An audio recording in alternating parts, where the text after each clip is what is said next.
Haleluya, Shalom, selamat pagi, selamat kembali bertemu dalam kasih Tuhan Yesus Kristus.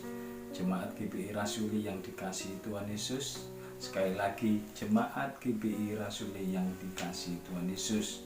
Kenapa kita dikasihi Tuhan Yesus? Karena kita ini percaya kepada Tuhan Yesus. Karena apa? Ketika kita percaya Tuhan Yesus, kita berbeda dengan orang yang tidak percaya dengan Tuhan Yesus. Karena apa? Tuhan memberikan berkat yang umum bagi semua orang, tapi Tuhan akan memberikan berkat yang khusus bagi orang yang memang khusus sudah mengenal Tuhan. Dan puji syukur kita ini adalah umat-umat yang benar-benar hidup kita harus untuk memuliakan nama Tuhan Yesus saja. Bapak Ibu kasih, sekali lagi, setiap kehidupan itu ada lahir, nanti akan endingnya namanya mati. Sepanjang perjalanan mulai lahir sampai mati, apa yang kita kerjakan? Ada nas yang mengatakan adalah semua yang kita lakukan untuk kemuliaan Tuhan. Baik ketika kita berkeluarga untuk kemuliaan Tuhan, baik kita bekerja untuk kemuliaan Tuhan, apapun yang kau lakukan semuanya biarlah untuk mendatangkan kemuliaan nama Tuhan. Seperti dalam 1 Korintus pasal 9 ayat ke-26 dikatakan, Paulus menyampaikan kepada jemaat Korintus, sebab itu aku tidak berlari tanpa tujuan. Perhatikan, sebab itu aku tidak berlari tanpa tujuan, dan aku bukan petinju yang sembarangan saja memukul. Perhatikan, Paulus katakan, dia tidak akan melakukan sebuah perkara, dia tidak akan melakukan sebuah perjalanan, bahkan dia tidak akan berlari kalau di situ tidak ada akan tujuan yang dia capai. Bapak Ibu kasih, pagi hari ini kita semuanya dikatakan melakukan perjalanan hidup. Orang bilang hidup itu dari lahir nanti menuju namanya mati. Kenapa sih panjang-panjang kalau cuma menuju mati?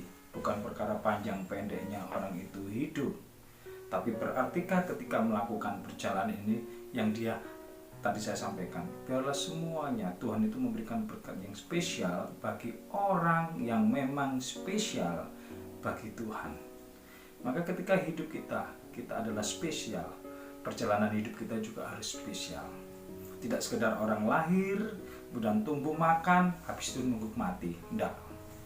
Bergunakah ketika dalam perjalanan ini? Seperti tadi Paulus katakan, aku tidak akan berlari tanpa tujuan. Ada tujuan enggak ketika orang itu melakukan perjalanan? Kalau orang itu melakukannya tanpa tujuan, maaf.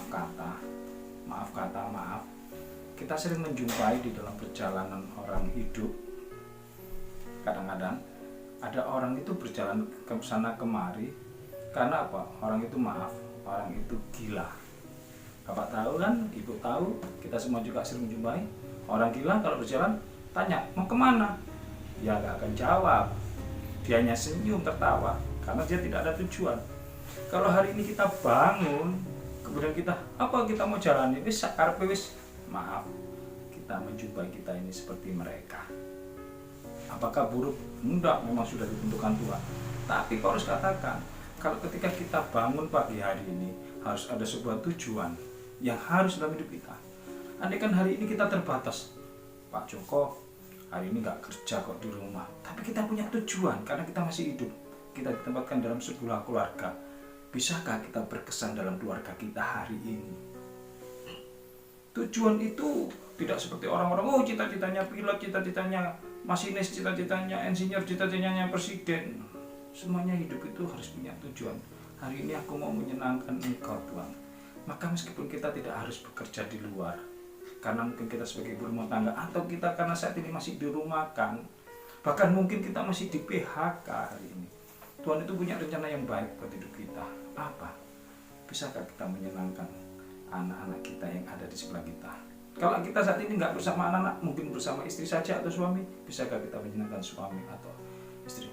Ataukah hari ini kau sudah bangun pagi, mulut lidah kita memuji Tuhan terlebih dahulu? Itu sudah sebuah tujuan. Aku harus mau menyenangkan Kau Tuhan. Maaf, ketika kita bangun pagi hari ini, yang keluar dari mulut kita, hidup kita hanya kutuk, hanya bersungut-sungut. Eman. Tadi pagi istri saya bangun pagi karena pikirannya salurannya mampet karena beberapa hari namanya orang bekerja yang jualan yang mengeluarkan lemak-lemak di ayamnya sehingga mampet. Pikirannya ke saluran aja. Bangun pagi, dia tuju bak kontrol, cari soda api. Maaf, harusnya ketika kita bangun, mari kita bangun ini serahkan pada Tuhan, memuji Tuhan, mengucap syukur. Perkara saluran itu gampang. Akhirnya apa? Karena maaf dan lupa untuk lebih dulu mengucap syukur, salurannya tetap mampet. Maka hari ini ketika kita datang ke Tuhan dulu, saluran mampet, rezeki mampet, apapun kalau kita sudah datang Tuhan, pasti diselesaikan Tuhan. Mari kita berlari dengan tujuan, kita sebagai petinju tidak sembarang memukul, karena apa? Nanti energi kita terbuang dengan percuma. Ayo fokus, kami mau menyenangkan Engkau Tuhan Yesus, tujuan hidup kita. Tuhan Yesus memberkati. Shalom.